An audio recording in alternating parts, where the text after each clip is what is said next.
it's interesting. You're attaching a positive experience in life as something that makes you more happy by enriching your overall experience.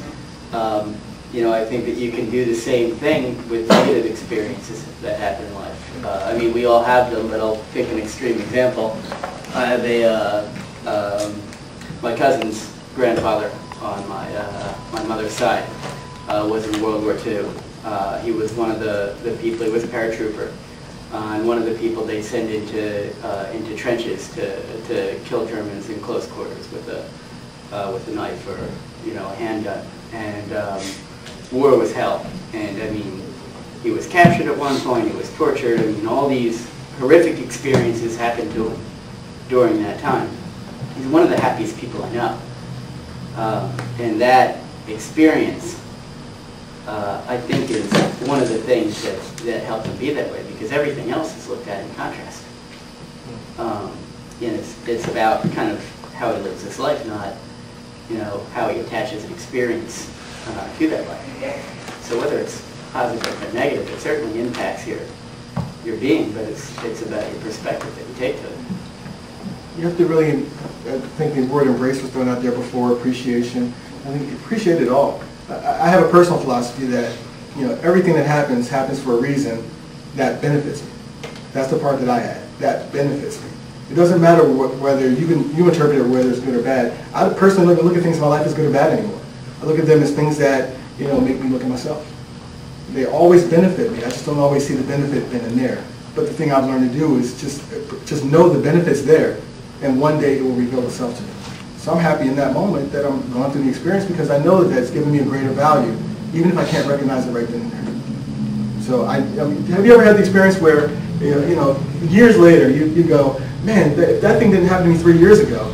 I wouldn't have been prepared for something to happen to me today. I now appreciate that bad thing that happened to me, right? Everyone's had that experience, right? Instead of waiting 3 years to have that appreciation, I just have it now. There's things I went through today that other people cringe at. But I appreciate it today, because I know there's a value that I will see later, but I just appreciate it now. I don't look at it as good or bad now. I look at it as something that's helping me to discover me. So, for example, the Twin Towers. I'm sorry? The Twin Towers? Uh-huh.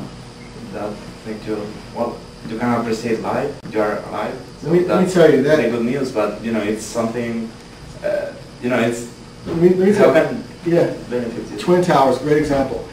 Everyone was mourning in this country. But sure enough, the news agency showed the reaction in other countries. There were other countries that were dancing, singing, just really having a good time. Not because they were celebrating the death of 3,000 people, but because America finally had the experience that they live every single day.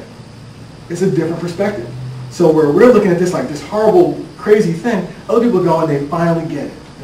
And now that's a good experience. So there's an example, once again, it depends on where you stand. It depends on how you're looking at it. The experience itself isn't good or bad. It's an experience. How the judgment you attach to it makes it good or bad.